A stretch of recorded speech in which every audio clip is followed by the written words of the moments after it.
Good afternoon, I'm James from Motorhome Retrofits, and today we are showing you the latest lighting upgrade that you can do for this particular Ford Transit.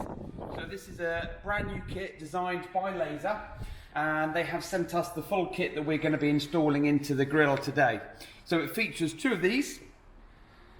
This is the RR 750 Gen 2 Elite. Bit of a mouthful, but what it means is that once you're driving down your country roads or at night, you're going to have a massive range for your high beam or main beam. As soon as you're driving and you haven't got a car in front of you, you can flick your switch, which you can use through your high beam stalk or a dedicated switch on your dashboard, and this will light these two babies up. So the next part of the video is we're going to show Richard after he's used the whole saw to cut into the main grille here, and these lights will fit into the grille around about here, one either side, and be as recessed as they possibly can, and we're going to show you what they can do.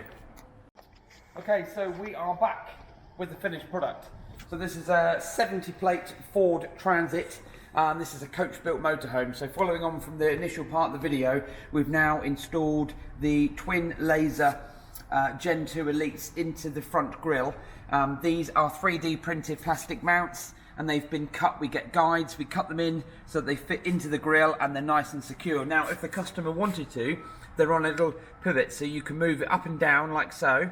They're quite difficult to do, which obviously keeps it nice and firm, and you can adjust it. So if you want the beam pattern a little bit higher, the whole point of these is because the normal factory headlights that you get when you're flashing somebody or you're on high beam or main beam, they're just not good enough. So the whole point of these is that when you're driving down a country lane, they're going to light up everything in front of you and projecting the lights for quite a few meters in front of you. Right, I'm going to go and turn them on just to show, so we can get them on the camera, Tim can see that, and I'll just explain a bit more on how we've interfaced them. Okay, so we're inside the vehicle now, and obviously you need to have a key in the ignition. We're not going to have the engine running because it's a diesel, it's going to make a load of noise. So you turn your main headlights to on. Ordinarily, with the switch that's down here, which was what we call the override or the kill switch, and I'll explain about that in a second, that's currently off. So if I was to flash somebody to let somebody out of a junction or to let somebody turn at a junction, I'm just going to flash them as I normally would, and that's the factory Ford headlights. Now if I then flick the switch down by my knee and I flash them again, we've then got the twin lasers firing up. And if I let go and push the stalk forward, that is going to be on permanently. And again, you can see the difference in height between the factory headlights and the lasers. The factory headlights will always light up the road and the trees and everything else. The whole point of this, with the lasers, they're a directed beam, so you can adjust them to exactly what you want them to do. So I'm just going to turn them off, like so, and I will then come around to the front of the vehicle.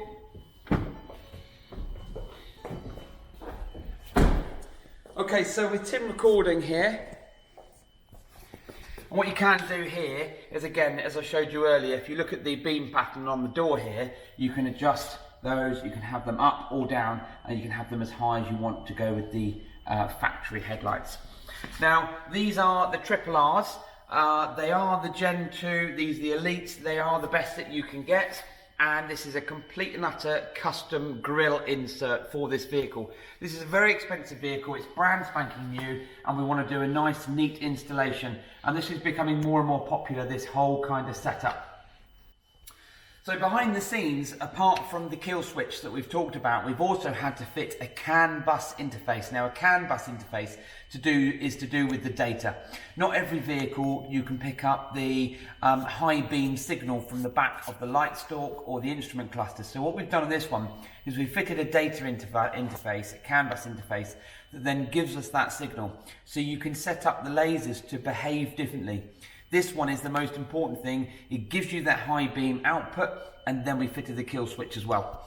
Right, so you've been watching Motorhome Retrofits. Thanks as always. Don't forget to subscribe. And if you've got a vehicle like this, we've done a couple of other videos with the lasers, but this is the first in the Motorhome Retrofits channel.